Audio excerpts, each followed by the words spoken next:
2021년 7월 15일 행복한 목요일 아침입니다. 오늘도 하나님과 동행하는 저와 여러분이 되시길 기도합니다. 오늘은 복음 전도를 포기하지 못한 이유라는 제목으로 함께 은혜를 나누겠습니다.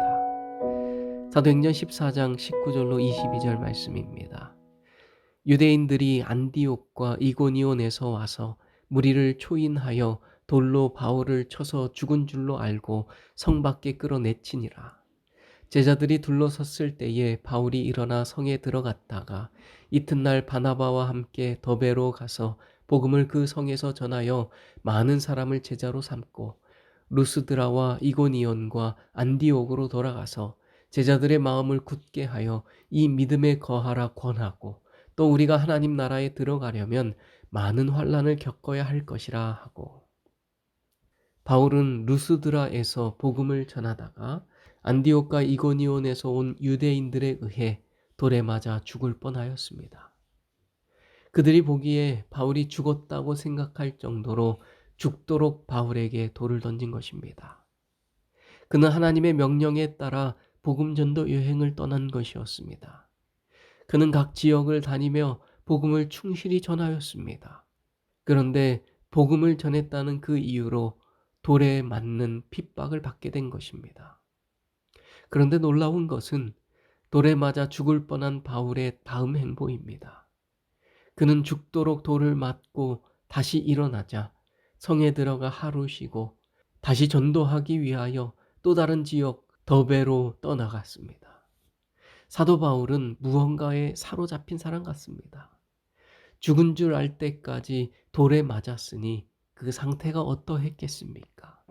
붓고 찢기고 상처나고 멍들고 얼굴이며 온 몸이 만신창이가 되었을 것입니다. 그런데 그가 단 하루만 쉬고 그 다친 몸을 이끌고 다음 지역으로 전도하러 가는 것입니다. 그리고 마침내 더베성으로 가서 복음을 전하였습니다. 그러자 그 성에서도 많은 사람을 제자로 삼는 역사가 일어나게 됩니다. 그런데 더 놀라운 것은 그곳에서 복음을 전한 뒤에 이어지는 바울의 다음 행보입니다. 바울은 복음을 반대하는 유대인들이 있는 곳 루스드라와 이고니온과 안디옥으로 다시 돌아갔습니다.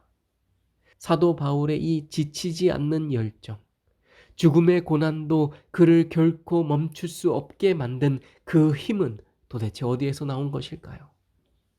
사람이 무엇인가 일을 하다가 어려움이 찾아오고 핍박과 고난이 찾아오고 신변의 위험을 느끼면 자연스럽게 그 일을 중단하기 마련입니다. 이렇게까지 그 일을 해야 하는 것인지를 생각하게 되기 마련인 것입니다. 그러나 사도 바울은 그런 고난과 핍박을 당했으나 죽을 뻔하였으나 여전히 복음 전도 사업을 멈추지 않았습니다. 무엇이 그로 하여금 이 복음 전도 사업을 멈추지 못하도록 하는 힘과 원동력이 되었을까요? 사도 바울이 1차 전도 여행을 마치고 다시 안디옥 교회로 돌아갔을 때 안디옥 교회 교인들을 모아놓고는 그가 이렇게 고백했습니다. 사도행전 14장 27절로 28절 말씀입니다. 교회를 모아 하나님이 함께 행하신 모든 일과 이방인들에게 믿음의 문을 여신 것을 고하고 제자들과 함께 오래 있으니라.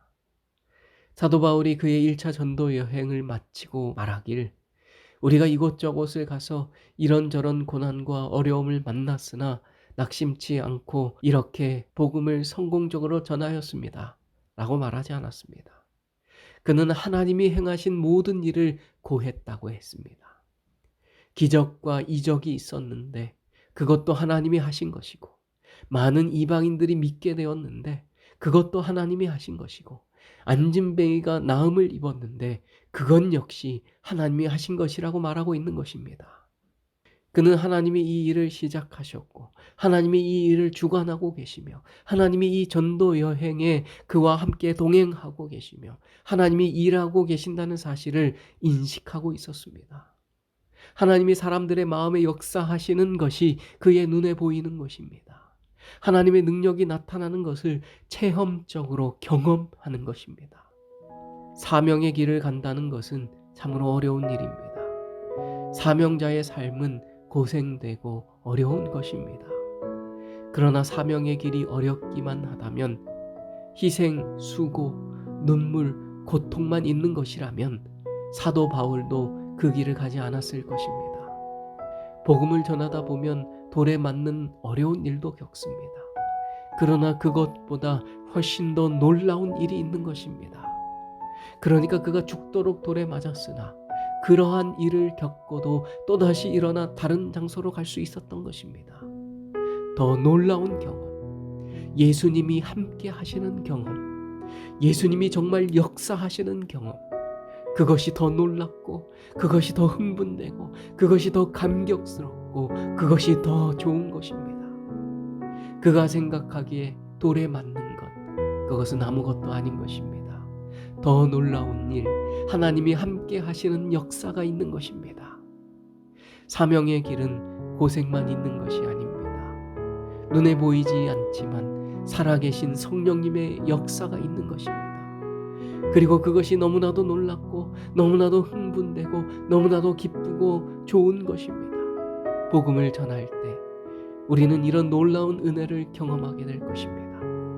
이 기쁘고 즐거운 경험을 놓치지 않게 되시길 바랍니다. 사도 바울처럼 예수님의 그 생생한 경험을 하길 원한다면 복음을 전하며 사시게 되시길 바랍니다. 복음을 전하는 일은 고생스럽고 고난이 따르고 희생과 수고와 눈물과 고통과 반대를 만나게 되는 일입니다. 그러나 그것을 뛰어넘는 더 놀라운 은혜, 더 놀라운 기쁨을 맛보는 일인 것입니다.